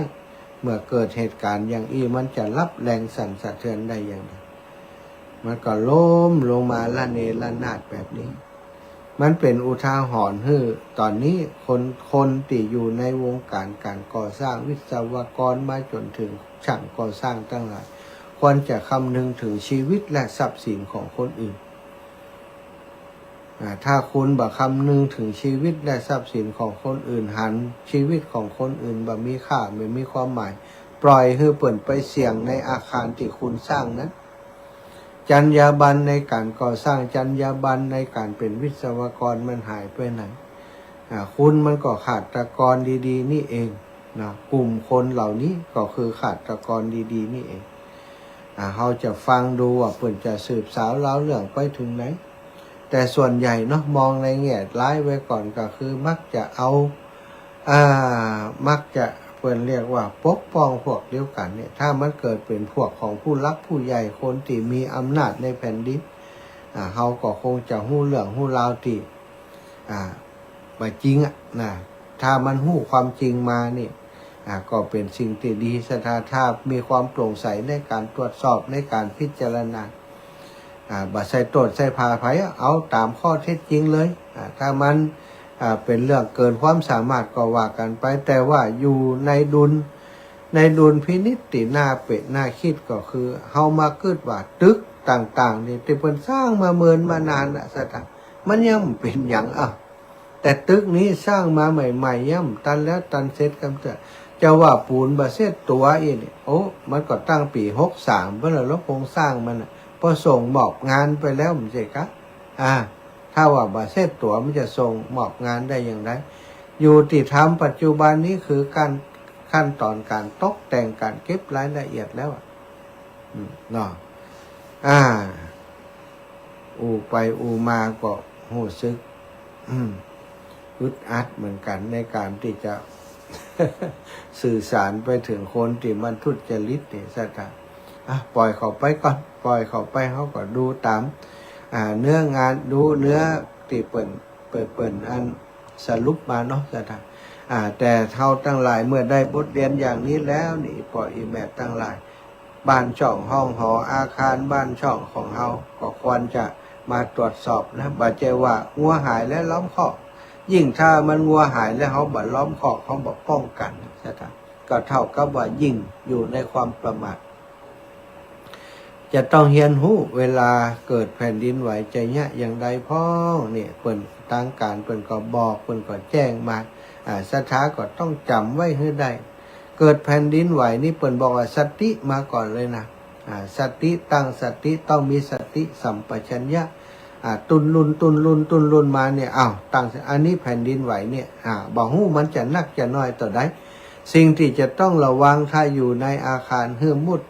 เข้าไปในจุดที่แข็งแรงบัจเจหล่นสเปะสปะไปเลยหล่นไปหาสิ่งที่มันจะตกใส่หัวเขาก็ได้เจ็บพอดีต้องหล่นไปในจุดที่มันปลอดภัยแต่ว่าอย่าเพิ่งวิ่งไปหาประตูอย่าเพิ่งวิ่งไปหาหน้าต่างหรือว่าอยู่ยืนอยู่ใกล้ระเบียงเพราะสิ่งเหล่านี้ถ้ามันแผ่นดินไหวมันโยกนักนี่สตาดิมดีเขาปุ่งลงหน้าต่างปุ่งลงออกประตูปุ่งออกจากระเบียงไปสถานจะหันว่าที่เปิ่นถ่ายภาพตึกสูงเนี่ยคนกำลังอาบน้ำเล่นน้ำอยู่บนตึกบนอาคารสูงแบบชิวๆแบบเพลินๆพอแผ่นดินไหวมันโยกป๊บสถานถ้าหนีขึ้นบกบัดตันนะน้ำมันโยกไปโยกมากระเด็นออกไปตกจากตึกจากอาคารนี่ก็ลงไปปื้นมันสูงบาดใจซะหน่อยอุปกรณ์ต่างๆที่เปิ่นเอาไว้ในซะนี่มันกระชอกโยกไปโยกมาตกลงมาพื้นเยอะเลยนะสถานอันนี้ต้องคิดเผื่อไว้ถ้าเกิดเหตุการณ์นั้นเหตุการณ์นี้อยู่ในบ้านของเฮาต้องพอไว้จุดใดที่มันแข็งแรงที่สุดจุดใดที่มันอันตรายเพราะบางของเอาไว้ที่สูงจุดใดพ่องที่อันตรายอยู่ในบ้านเฮาจะหันโคมไฟอยู่ตรงไหนนี่เฮาหู้จุดใดที่มันบอบบางมันแข็งแรงก็ต้องหนีออกจากจุดนั้นก่อนไปอยู่ไปลบในจุดที่มันปลอดภัยต้องกึดไว้ก่อนหันไว้ก่อนพอไว้ก่อนถ้าสามารถออกจากถ้ามันยุดมันสามารถออกจากบ้านจากเฮือนใดฮือวิ่งฮือเร็วที่สุดถ้าสวมรองเท้าใดเพิ่นบอกว่าสวมรองเท้าหุ้มส้นอย่าไปสวมรองเท้าแตะเพราะดีบดีจะไปเจอไอ้อย่างที่มันล้มลงมาเนี่ยมันจะบาดตีนทำให้เกิดนี่ขึ้นมาได้เกิดบาดแผลเกิดบาดเจ็บขึ้นมาได้สวมรองเท้าหุ้มส้นแล้วก็ออกไปในที่มันโล่งแจ้งถ้าอยู่ในที่โล่งแจ้งให้ระมัดระวังว่าอยู่ใกล้เสาไฟฟ้าก่อนี่ถ้าดังเสาไฟฟ้าทำไมผลถึงกว่าเสาไฟฟ้าก็ดีป้ายโฆษณาก็ดีต้นไม้ใหญ่ก็ดีเพราะว่ากลัวว่าก้นไม้ใหญ่อาจจะมีกิ่งหักลงมาเสาไฟฟ้านี่ถ้าเกิดมันหักไปต้นแล้วมันจะดึงต้นต่อไปหักด้วยกันก็อันตรายกับกระแสไฟใกล้ป้ายโฆษณาสถานบางเตือมันสร้างมาเมินมานานบางตีบางแห่งมันสูงใหญ่ท่วมหัวเขาบอกกี่จันตึก3-4 จันก็มีป้ายโฆษณาบางอย่างเพื่ออยู่ห่างจากป้ายโฆษณาเสาไฟฟ้าป้ายโฆษณาต้นไม้ใหญ่นี่ถ้าอยู่กลางแจ้งเพื่อลบอยู่ในที่ปลอดภัยอยู่กลางแจ้งก็แจ้งที่มันบ่มีสิ่งที่จะตกใส่เฮาอีกนั่นเนาะถ้าอยู่ในอยู่ในสถานการณ์อยู่ในตึกก็อย่างที่บอกตะกี้ถ้ายังขับรถอยู่เพิ่นบอกว่าขับรถอยู่นี้ถ้าเกิดแผ่นดินไหวโยกโครงอย่างอันฮือค่อยชะลอรถจะไปเพ่งพังบีบเบรกหัวทิ่มหัวต่ำค่อยชะลอความเร็วแล้วเปิดไฟฉุกเฉินฮือหันได้ เปิดไฟฉุกเฉินไว้แล้วก็เปิดไฟขอตังค์จอดในที่ปลอดภัยจอดถ้าสมมติว่าจอดข้างซ้ายได้ถนนใหญ่ก็เปิดไฟขอตังค์จอดข้างซ้ายจะไปจอดทันทีทันใดรถมาทางหลังอาจจะโจรกันหัวทิ่มหัวต่ำก็ได้เปิดไฟฉุกเฉินให้กันอันนี้คือสิ่งที่ต้องปฏิบัติตัวอยู่ในอาคารก็จะไปเข้าไปในลิฟต์เนี่ยจ่วยคนออกจากลิฟต์เน่นหนากะในช่วงที่แผ่นดินไหวสถาคือเปิดเข้าไปก่อนแล้วมันเกิดแผ่นดินไหวแล้วก็ไฟดับในกรณีที่อยู่นอกลิฟต์จะไปเข้าไปลิฟต์เด็ดขาดเนาะอันนี้จำไว้เลยจำไว้คืนใจท่องไว้ให้คืนใจถ้าอยู่ในบ้านถ้าเหตุการณ์สงบแล้วสิ่งที่ต้องตรวจสอบก็คือระบบไฟระบบแก๊สก่อนห้องครัวห้องเคอมีกลิ่นแก๊สก่อนระวังจะไปจุดไฟในช่วงนั้นสมมติเราเป็นกลางคืนจะไปตามไฟเตื้อเอาเทียนไขมาจุดเอาแป๊มมาปัดเนี่ยโอ้ศรัทธาดีมดีกับบุ้มไฟไหม้บ้านแฮมอย่าเพิ่งตามไฟอย่าทำให้เกิดประกายไฟถ้าเป็นไฟส่งไฟฉายยังพอได้อยู่ไฟฉายใกล้อย่างการนี้พอได้อยู่ส่องพอเข้าไปตีจุดที่สำคัญก่อนแก๊สรั่วใกล้อย่างการนี้บางคนนี่เปิดวาล์วแก๊สไว้หรือว่าบอกเปิดไว้แต่ทีนี้ตอนแผ่นดินไหวมันโยกมันโค้งมันสัมพัทธ์กันอาจจะทำให้วาล์วเปิดก็ได้สายวาล์วลุดก็ได้บางคนปิดวาล์วพร้อมมันก็จะสาบกินแก๊สกินเนี่ยเขาก็ต้องปิดเหี่ยก่อนปิดเหี่ยก่อนกำนั้นก็ดำเนินการอย่างอื่นต่อไปเรื่องน้ำเรื่องไฟน้ำเนี่ยดีต่อปลาแตกก็ดีต่อน้ำทิ้งก็ดีต่อส้วมต่อเสื่อมอย่างทั้งปอมดสถานนี่อันนี้เปิ่นบอกว่าก่อนเหตุการณ์เนี่ยให้ระมัดระวังตัวอยู่ในเหตุการณ์ให้มีสติอย่าตื่นตูมอย่าแตกตื่นอย่าอะไรยังแล้วก็สำคัญอย่าไปเป็นไทยมุงวันก่อนนี้ไทยมุงโอ้ก็ไปเยอะแต่เยอะว่าถนนทุกสายมุ่งตรงไปติดตึกสตงมดทำให้รถกู้ภัยต่างๆเข้าไปยากเนี่ยไทยมุงก็เป็นสิ่งหนึ่งติดเป็นปัญหาเวลาเกิดเหตุการณ์อย่างนี้บางคนแบบใจไปโจพอไปจ่วยเปิ่นนะซะนะไปพอไปมุงไข่หันไข่หันแล้วก็ถ่ายรูปมาว่าได้ไปหันแล้วอย่างเงี้ยควรจะปล่อยให้เจ้าหน้าที่เปิ่นจัดการอย่างเหตุการณ์สมมติว่ารถชนกันติดถนนเนี่ยซะนะ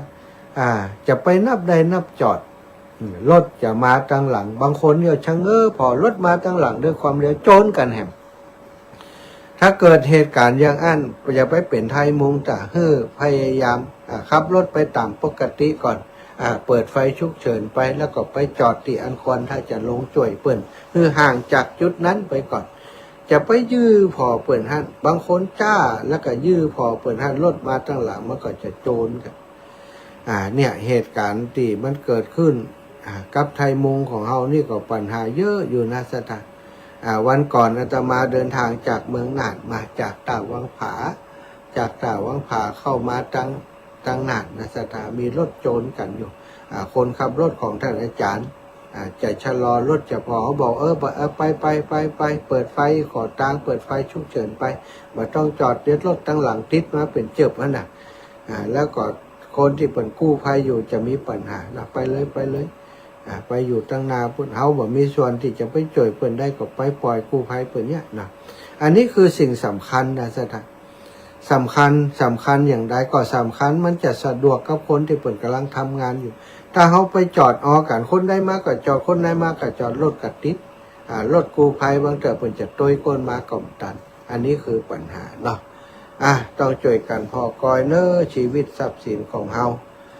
ต้องดูแลกันให้ดีวันนี้จะเดินทางไปตังสันทรายเนอะสถานเป้าหมายไปตังอำเภอสันทรายสันทรายวันนี้จะถึงแม่โจ้ก็ถึงพูดนะใครอยู่ตังสันทรายแม่อำพรบุญหมื่นแม่อำพรบุญหมื่นแม่เครือวันเนาะโยมน้องชิดชบาโยมเจ้มวยวันนี้จะไปตังสันทรายนี่เนอะจะนอนตามป่าช้าตังหลบนอกห้อง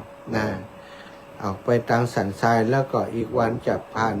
ถ้าวันนี้ไปถึงแม่โจ้ก็จะไปถ้ามันถึงก็ว่ากันเนาะ เอาเจริญปอนแม่เพนณลำปูนฮะอ๋อเจ้ามันตื่นก็แอบอยู่นี่มันตื่นอย่างไรอยู่วัดอยู่กูวัดไฟหินนี่ไหม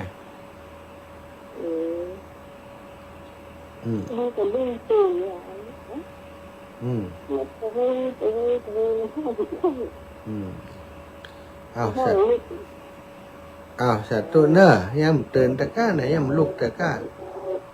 อุบอยู่เนี่ยจะไปสันทรายจากสันทรายก็ไป แม่แตงผ่านแม่แตงก็จะไปเป้านะแต่มาจะเดินทางไปอำเภอพร้าวเนาะไปทางอำเภอพร้าวเจริญพรยายพรนักสั่งเจ้ารับหมดรับงานลูกรับกำลังตื่นนี่กะตื่นนี่สาธุฟังนี่ใช่เลยจ้าไอ้สิ่งนั่นเห็นนี่อยู่นะว่ามตะกี้นี่ว่านอนกูไปเห็นเนี่ยใช่เลยตรงนี้เนี่ยว่ามเกี้ยวนี่ยายพรเฮ้ยแม่สมบูรณ์วงแสนไปขาลูกแม่ตื่นแต่เจ้าละจะโพสขังคนกันได้ฟังหมดจ้าแม่แม่ก็เป็นห่วงลูกอยู่นะถึงว่าอยู่จึงไหมก็ถึงห่วงเจ้าสาธุจ้าห่วงลูกบุญรักษาจ้าทักทายกันแล้วลำปางแม่สมบูรณ์บ้านใดแม่พวงพระกาอุโมงค์ไม่สารเจ้าธรรมดาเป็นนั่นโอนของแม่ทองใบมณีสอนไปเฮอร์ลันเดอร์เจ้าโยมแม่ขอบคุณวันนี้จบไปหลังเนอที่โรงเรียนนะเจ้าโยมแม่จ้าวันนี้ไปทางใดวันนี้นี่เปิดจะเอาหญ้าผักชีปะใครไปหันเปิดนั้นเอายาคำหนอกนะวันนั้นไม่ได้เข้าสายไหนเดินแล้วก็เลยว่าเดินสายซูเปอร์ดีกว่าหน้าจึงได้ปะเนาะเจ้าวันป้ากันกาเจ้าสาธุนะแม่นะสาธุแม่บุญไลอำเภอเป้าแม่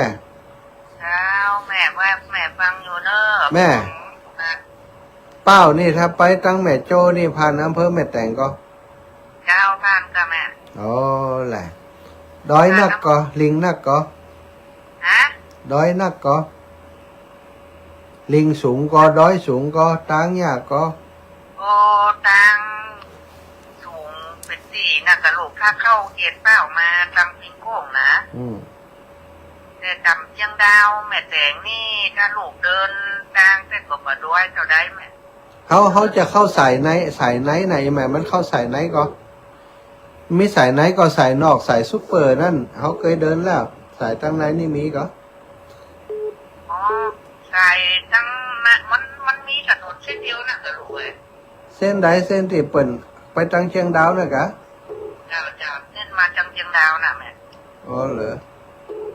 มาตั้งเชียงดาวแล้วก็ถ้าลูกมาถึงพิงโค้งก็เลี้ยวขวาเข้ามาพิงโค้งนะวัดน้องสัมปะเดียวนะเหรอเตียนแยกตีปุ่นแยกเตียนเชียงดาวฮั่นเนาะแยกที่คนจ้างจะไปถ้าเขาไปซ้ายก็จ้างถือไปก็ไปฝางนะแม่ถ้าเลี้ยวขวามาก็มาพิงโค้งนะอันสงสัยว่าพดอันแม่โจไปนี่สายใดพดไปแม่แต่งนี่ถ้าเข้าสายนอกต้องไปรถเพราะว่าสายนั่นผ่านแล้วเดินแล้วจ้าแม่ด้วยครับจ้าแม่เข้ามาถึงไหนก่อนจะบอกเพื่อนนะจ้าแม่เจ้าตัวจะเป้าถ้าอูถึงว่าไปตั้งเชียงดาวนี่เดินแล้วออกแม่ริมแม่แต่งไว้ตั้งนั้นจะเลินปอนแม่นวลยอดคำปั้นแม่ยายแม่ย่าจ้าแม่จ้าลูกเลยยัง นอนอยู่ วันนี้รับตื่นแล้ว อืม มันห่อนลงไปวะ กว่าจะได้นอนล่ะ ห่อนพระเจ้า ห่อนอยู่ไหม อ่ะมาลูกเดินทุรงห่อนพันนาละวันนี้นายเนาะ เจ้า ที่วัดไผ่หินอยู่เนาะ เจ้าแม่ มันหลายวันเนาะจะถึงเป้าเนาะ แห่งหลายวันอยู่ก็วนอยู่เชียงใหม่นี่ก่อนเพราะว่าทุกถ้าตะกี้ถ้าเปิ่นบอกว่าไปสายนั่นนี่เดินแล้วฉะนั้นนี่ก็จะไปถึงเลยแม่โจไปเลยเข้าเขตตั้งแม่แตงเพื่อก็จะให้เขาไปส่งไปแยกเพื่อนเนาะแยกที่เชียงดาวเพื่อนอ่ะ ไปทางเชียงราวเนาะ เจ้า จ้า สาธุเจ้า จ้าเป็นกำลังใจเนอะเดิน เจ้าแม่ ปลอดภัยเนอะ เจ้าอาสาธุเจริญพรแม่บุญเกียรติพี่น้องแม่โกง เข้ากลับไปศาลเจ้าเจ้าเงินลูกสาวแม่มีโอน200เด้อ อ๋อ หลาน เจ้า จ้ะ เจ้า ฝากไว้ทางไว้ทางว่ามันแรง เจ้าอีแม่ เจ้า สาธุเน้อ เจ้า บุญทักษา แผ่นดิ บุญ นไหว ทักษาเจ้าแผ่นดินไหวแม่อัมพรบุญหมื่นอีแม่บ้านอย่างก็ โอ้เจ้า บ้านอีแม่บ้านอย่างก็ บ้านหัวฝายเจ้า บ้าน ท่านจะมาตั้งไรเจ้า เดี๋ยวนี้ว่าจะเดินไปตั้งนี่ก่อนแล้วจะไปแม่โจ้อีกนะ อ๋อท่านจะไปตั้งเมโจ้เราแบบเข้ามาตั้งนี่เนาะ จะไปหาอีแม่เขาก่อนแล้วจะไปแม่โจ้อยากจะไปเยี่ยมอีปอดนะ อ๋อเจ้า บ้านหัวฝายเนาะตำบลอย่าง ตำบลเมืองเลนเจ้า บ้านหัวฝายตำบลเมืองเลนวัดท่านมีเนาะแม่เนาะ เจ้ามีเจ้า มี มี วัด หัวฝายเนี่ยเจ้าก็ใกล้ๆบ้านเนี่ยเจ้า แล้วก็อันเม้นไกลก็ อ๋อเมนนี่จะมีไก่น้อยเจ้า อันมีต้นไม้นักอยู่ก็ เจ้ามีต้นไม้นักอยู่เจ้า โอ้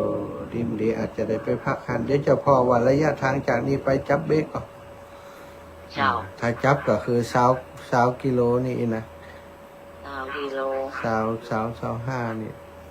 หันนี่จากนี้ไปหันจากกี่กิโลโหเดี๋ยวพอครับ เจ้า เจ้าโยมแม่ถ้าไปถึงใกล้ๆจะบอกเนอะ เจ้า สาธุเจ้าสาธุเจ้าเคยบอกไว้ว่าจะไปไป เจ้า สาธุเจ้าจะเลินพรปอน้อยทอง ปันทอง วันนี้ครับท่านประมา จ้า อันอยากจะถามว่าท่านมาจะไปทางจันทร์โลกหรือว่าจะมาทางสายใต้ครับ จะไปมี2 สายนะครับ นั่นสองสายเขาเคยหู้สายไหมถ้าเป็นสายเจียงดาวที่ออกไปตั้งใหญ่เนี่ยเขาไปแล้วเตือเขาไปพดไปอันที่เขาออกใช้ประกันเขาแล้วเขาไปหน้ากะไปสายหน้าเขาเดินผ่านตั้งหนอกได้หนอแต่ว่าที่นี่เขาเคยไปสายไหนอีน่ะ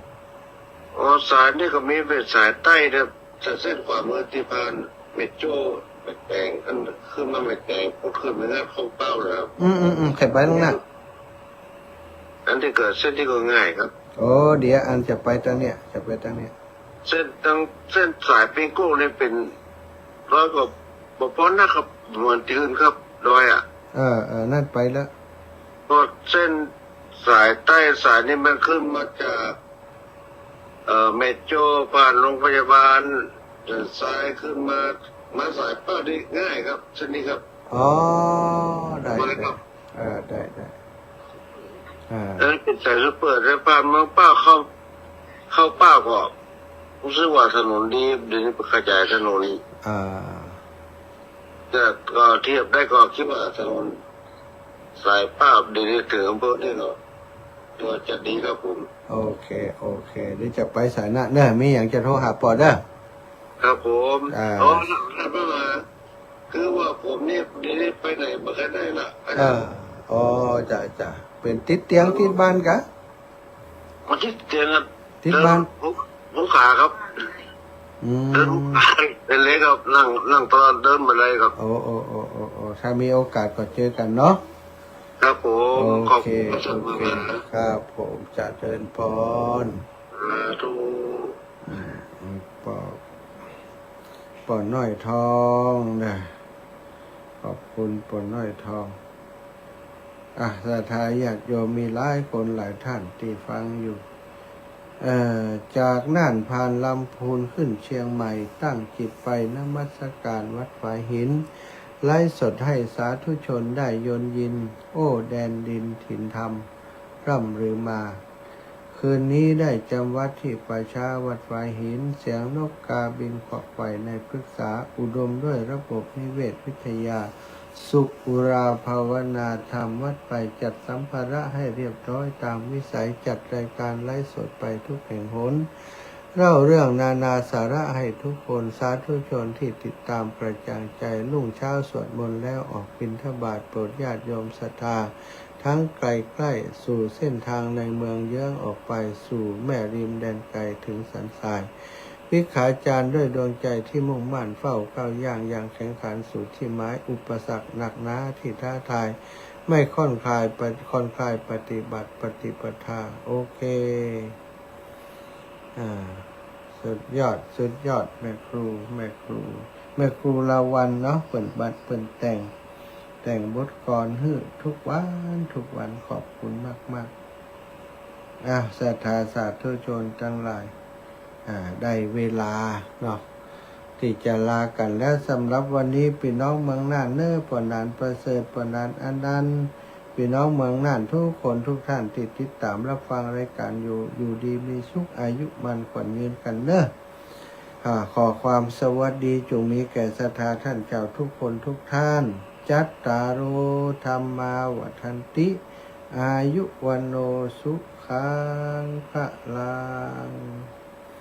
ปนานอันนั้นมาตุยหาอยู่ตื่นขวายไหมตื่นขวายไปกะอ่านไปตอนนั้นอยู่เมืองน่านพอดีบอกหู้ข่าวโยมแม่ถ้าหู้ก็จะไปหาอีปอดบริษัทตัวกันเราบอกน่ะผมหมดอ่ะเดินมาหาเฮ้ยน่ะช่วงนั้นก็อยู่เมืองน่านพอดีว่ะแต่มันหู้เนาะเป็นยังก็ทำบุญหาเปิดวันนาเนาะบ่เนาะครับโอ้ดีใจแล้วกันมาหาวันโปนะโอ้ดีใจปุ๊บวันที่หนึ่งอ่ะนี่ก็ดีใจได้ไปหาศรัทธาทั้งบ้านเฮาพุ่นครับก็จะไปหากันมันปอมีอย่างก็สื่อสารอู้จาเติงกันตะมีงานกันอย่างกันเนาะครับอาศัยสื่อสารบอกกันครับตอนนี้บุถึง